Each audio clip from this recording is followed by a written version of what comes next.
Is it just me, or does it seem like knives that came out over a year ago live in dog years, where we believe that their design is old and outdated? How's it going, everybody? I'm Rollshambo, the connoisseur and collector of all things sharp and shiny. And let me know in the comment section down below, do we live our knife collecting lives in dog years, where the time flies by so quickly and knives come out so frequently that anything past 6 months ago is now officially outdated? If you want an opportunity for your comment to be read out loud in our next live stream, make sure to leave a hashtag RSB somewhere in your comment for your opportunity to have that comment highlighted in our live stream. That goes down every Wednesday at 8 p.m. Mountain Standard Time. That's 8 p.m. Mountain, 10 p.m. Eastern, and 9 p.m. Central. Today, I wanted to talk about a knife that was sent to me by a viewer.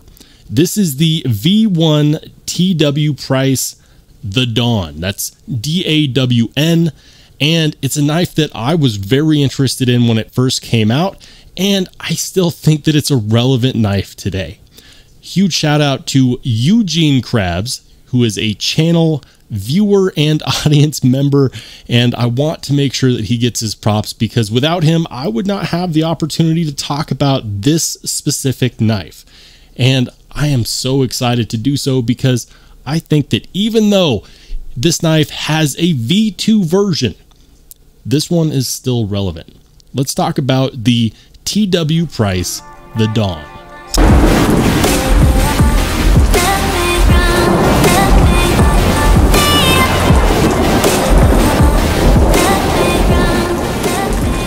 It goes without saying that this is a knife that I've wanted to hold and check out for quite some time.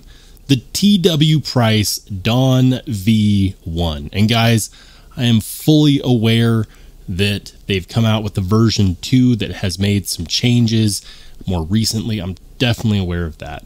However, given the opportunity to check this out, there's no way that I could say no. And I'm glad that I didn't, because this is a piece that I've had the opportunity to hold and to carry for the last couple of days and experience it. And I'm starting to see what all the hype was about when this was initially released. And let's be honest, that hype was created by big popular channels who said great things about it, but you can't always trust the hype. Sometimes it's, well, sometimes it's not well deserved. In this case, it was. And we'll get to the why behind that.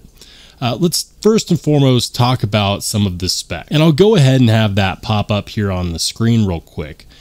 That being said, we're looking at titanium handle scales, M390 on the blade, titanium pocket clip, steel lock bar insert on a frame lock that has a single-sided captive pivot running on bearings, and of course, T8 hardware all around. That's the good stuff right there. This is a knife that does not really scream insane design language at all. It's actually a rather simplistic design, and I'm seeing influences from knives like the Chris Reeves Sabenza, or just about anything done by Ray Laconico. But it doesn't necessarily look or feel like either of those types of knives. It actually feels like something that I haven't really held or experienced before, and I don't know how to explain it. We have some jimping here on the spine of the blade. It is an open back design, but on the inside you see some pocketed milling to help reduce the weight. And I know I already popped it up on the screen, but let's go ahead and check out the weight while we're here.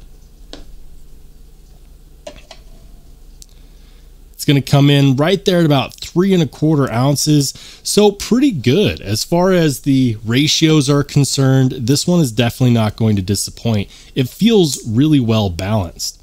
Let's talk about what I really like about this knife. First and foremost, that blade shape is highly underrated. It's a drop point blade with a nice swedge that extends almost the entire length of the blade. It's a front flipper with a deployment fuller. I don't know, I can't really call that a deployment hole, but it's a deployment filler. It was, of course, designed by TW Price, and he's a young guy. I want to say that he's in his early 20s. And that's fantastic. It makes me kind of look back at myself when I was that age and wonder, what was I doing with my life? You know, I can remember and tell you what I was doing at 20 years old, and it wasn't designing fantastic cutlery, but he is, and it definitely shows. I'm a really big fan of these milling lines on the handle skills, as well as these purple pivot collars. That's fantastic. I like the ergos. The ergos on this knife actually feel really, really good, especially despite or in spite of that stamped titanium pocket clip. Or maybe it's 3D milled. I'm not sure, but it is in fact titanium, and it feels good. The action on this knife is, well, it's perfect. And I don't really understand how to explain it other than I can flick this out very lazily, and it makes the most satisfying snapping sound when it closes, when it locks into place. It's extremely smooth, and it feels really, really good to deploy. It is a front flipper, and as far as front flippers go, it's very nice. The detent on here is perfectly tuned for what this knife is. With front flippers, you have to get it right, because if the detent is too strong, it won't front flip well, or it might only front flip a single way. If it's too weak, then you don't really get the best action. You just feel it, well, you just feel it break the detent, and that's it. Tuning the detent on a front flipper is not necessarily easy, and some will stop short at the good enough range. This one didn't stop at good enough. It actually went to what I consider to be perfection, especially considering that you have two options for deployment. You can, of course, use this fuller. You can thumb flick the fuller. You can reverse flick the fuller. You can, of course, use the front flipper in a variety of different ways, but they all work flawlessly. Now, typically I do wish for a back spacer, because back spacers help with the ergos and they also protect the blade against crap that's in your pockets. This one doesn't have it. Another point of contention for me is the jimping. Now, I know what you're about to say, but Rollshambo, you love knife jimping. Why is this one an issue? Well, it's an issue because, for one, I wish that it was a bit deeper, and I also wish that it was a bit longer. Hey, that's what she said. Moving on. If you're going to put jimping there, I do think that making it adequate enough is important. That's a nitpick. Another nitpick that I have is this front finger choil. It works. It definitely works, but it's not as big as I kind of wish that it was. I mean, if that had been a bit bigger, you could have choked up a little bit better. And as it stands, you can. It's just a teensy bit tight in there. That's not a huge deal. I feel like it feels good in a regular grip, whether you choke up or not. But as someone that's a big fan of forward finger choils, I can tell you that I do find myself wishing that it was a little bit bigger on that cutout to accommodate for my sausage fingers. The pocket clip is not reversible as far as I'm aware, and it is considered a hybrid pocket clip, and I'm not entirely sure why. I don't like to do a ton of research when I'm giving my first impressions of a knife, because it kind of waters down the first impressions.